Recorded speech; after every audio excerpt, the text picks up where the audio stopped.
All right, Buccaneers, it is Fumane. Welcome to the channel. If you are new, welcome back. If you are returning, this channel is all about making sense of football, just honest conversations, reflecting on the game that we all love.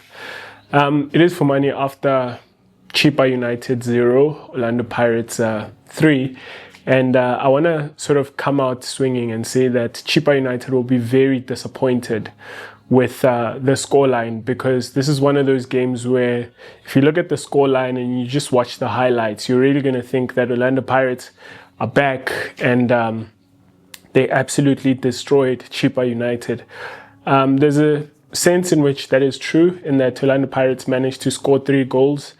However, you know, if you actually watched this game, I think for much of 60 minutes, as an Orlando Pirates fan, if you are honest with us and maybe even with yourself, you will admit that you didn't know where the goals are going to come from for Orlando Pirates. And I think Chippa United will be very disappointed to have let in 3 goals because they, I would say, restricted Orlando Pirates to very minimal chances in this game. In fact, when I think about how Orlando Pirates create chances, if you look at that game against AmaZulu, where the bulk of the chances come from Orlando Pirates winning the ball high against AmaZulu, you know, the centre backs winning the ball from them and then quickly attacking the space and creating a chance in that way.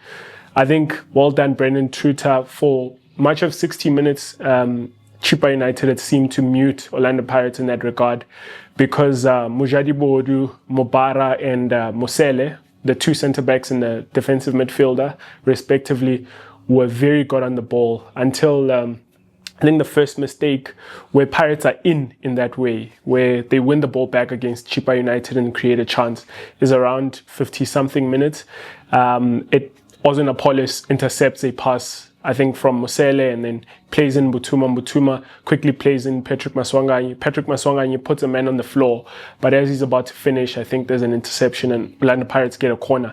That is literally the first big opportunity that Pirates had in that game, and it comes in the 50-something minute. But up to that point, just to talk about what happens up to that point, because, well, 5 minutes later, after that, Pirates get in and they score through Daniel Msendami. But I want to kind of build up like the feelings and the thoughts that were on my mind from minute 0, maybe even before the game starts, till about minute 60 in that game. Well, the first thing is this: when the lineups come up, the first thing very noticeable for me is the left side. Abdeslam Wadu has dropped all of the players that played on that left side against AmaZulu, namely Tsapang Moremi and Nkosinathi Ndaba.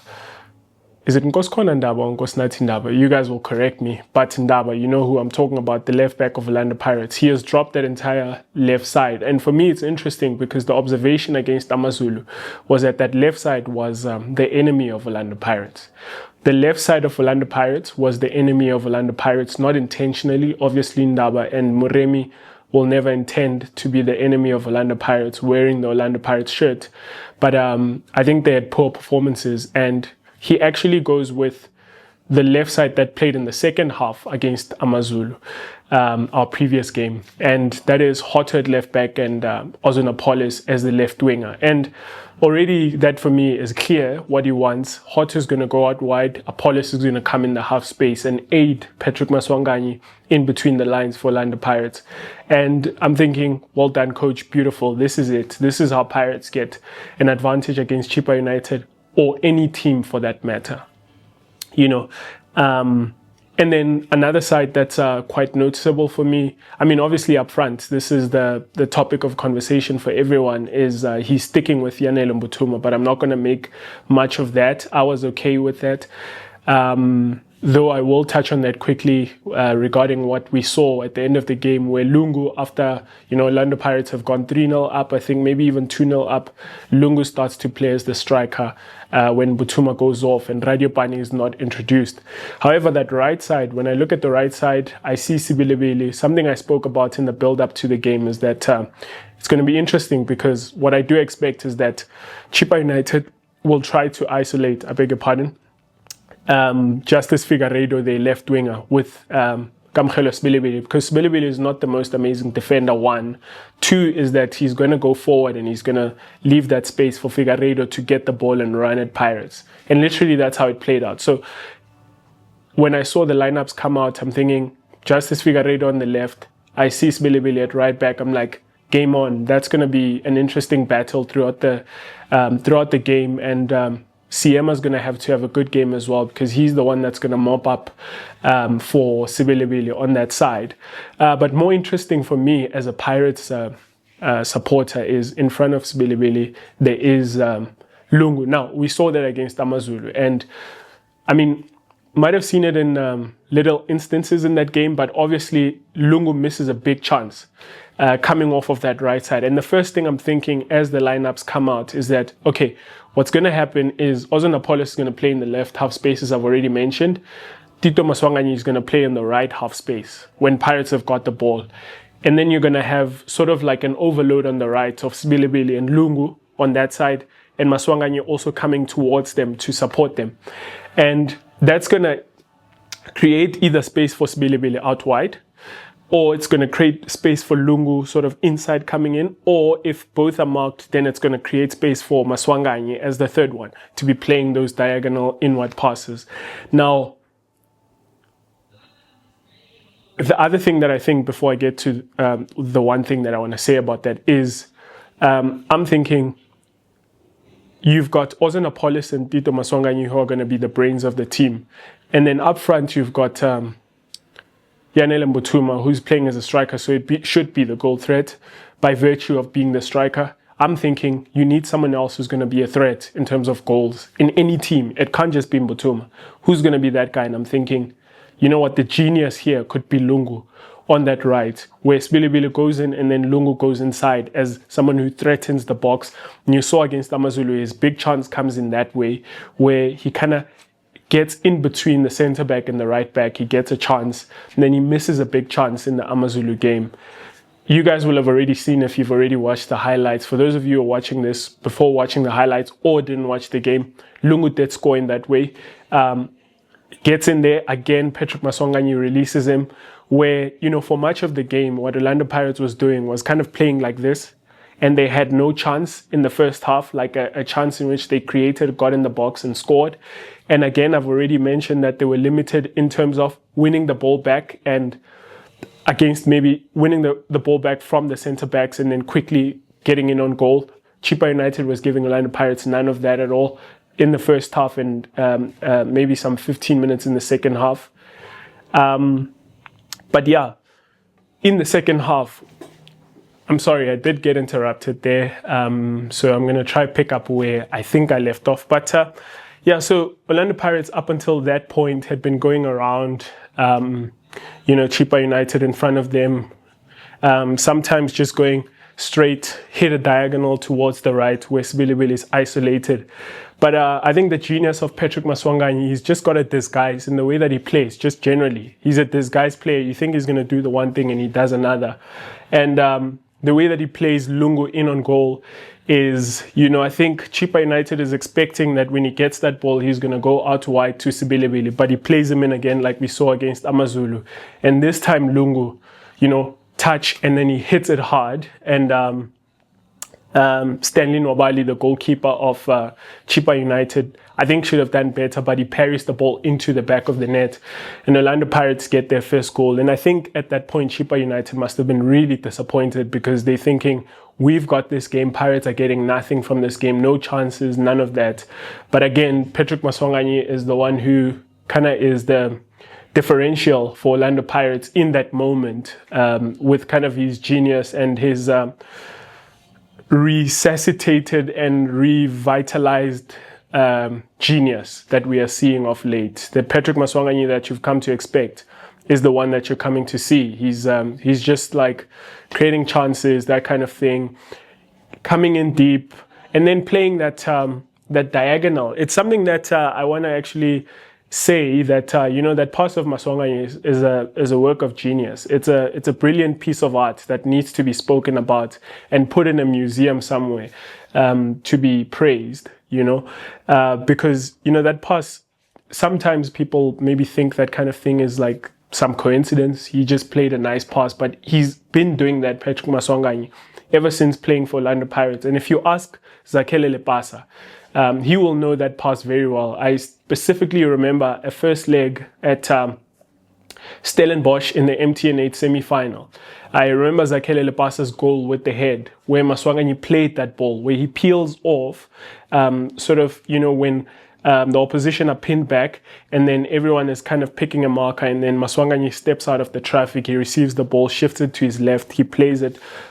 He plays an in-swinger when he's on the right, or he plays an out-swinger when he's on the left, and it usually finds a target. If it doesn't, it really causes like a threat for the goalkeeper and the centre back and that sort of thing. But yeah, that's kind of what happened, and Orlando Pirates gets the first goal in that way. I'm forgetting now how Pirates got the second goal. Well, it comes through a corner. Dion Hotto plays a corner, and Siema scores with the head. And what I'm thinking in that moment is that,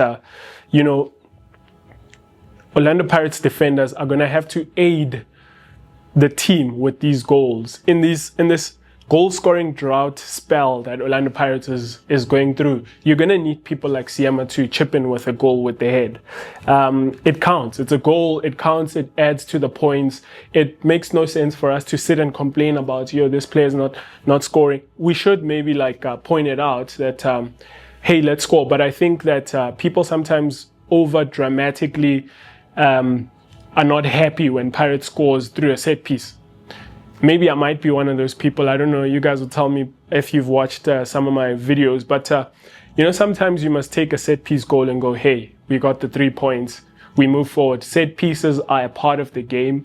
And Pirates will actually train set pieces so that when they do come, Pirates does score to get the points. If, say, in that game, we haven't scored in any way, that goal will be crucial. And I like it when I see Pirates scores from set pieces, because I go, you know what, we're going to need some of this when sometimes the going is tough and we're not scoring. If a defender can pop up in the box and score with a head, I'm more than happy with that. I'm sorry if it is noisy. There is some music outside in the background. I'm going to try as hard as possible to drain it out, and so you can't hear it much from your side. And then the third goal does come, late on in the game. I think at that point, because Pirates scores in the 60th and they score in the 64th minute. So very quickly they kill the game, where I think, actually Chippa United were growing into it. Pirates' only chances in the first half come through long range from Ozwenapolis. So Pirates have no inroads in terms of creating opportunities. I feel like I've belabored that point in the first half, because firstly, Chippa United are so narrow, but secondly, they're not losing the ball. Interrupted again. I do apologize. I actually got interrupted again. But so Pirates have no inroads, and they're not winning the ball back against Chippa United high high in Chippa United's sort of defensive third. And so Pirates aren't making a lot of chances, because Pirates create a bulk of chances in that way. But then, in the second half, I think Pirates start to grow in the game, and maybe Chippa United are a little bit discouraged to have let in 2 goals very quick in succession, and it does feel like it's going to be an insurmountable task for them to come back and actually put up a challenge and win that game, or maybe get a draw, because then if they do that, then it's obviously one way or another going to cause them to be open, and Pirates are going to be very threatening when Chippa United are trying to pin Pirates back to get 2 goals. You think that with people like Lungu, Msenda, Misbilibili, those kind of people hot on the pitch, Pirates is going to just be like arrows flying at Chippa United. And so I think you see it even in Brandon Truter's face, soon as Pirates go 2-0 up, that, he's very much just, it just kind of drains him. It finishes him, because it's like, if there was a game that we could have actually stamped ourselves to say, hey, we managed to keep Pirates out, it was this one. I thought they had a very good game plan, very narrow. People were good on the ball at the back. People like Kamis, I would have predicted that Kamis is going to play right back, but such is the versatility of him, Kamis, that he can play central midfield when he's playing right back. Sometimes he gets inverted to play as an auxiliary right defensive midfielder. But in this game, he was playing as a right winger, Figueiredo as the left winger, and then I actually forget who was playing as the right back, but right central midfield was Mfeka, and I forget who was playing right back now.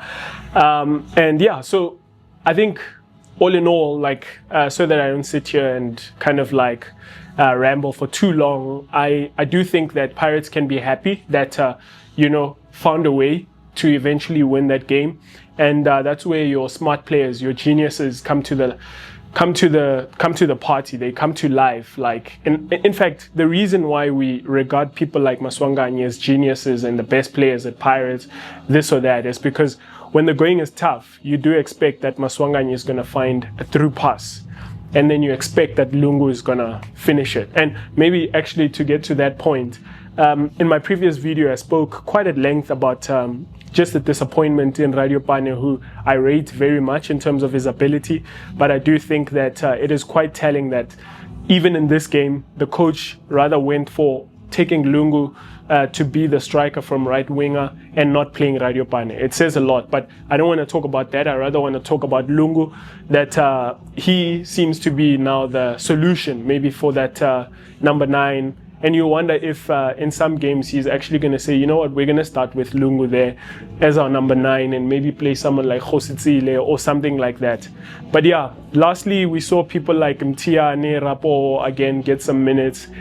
Maybe honorable mention for Mukobodi. I think he had a decent game in the center of the field.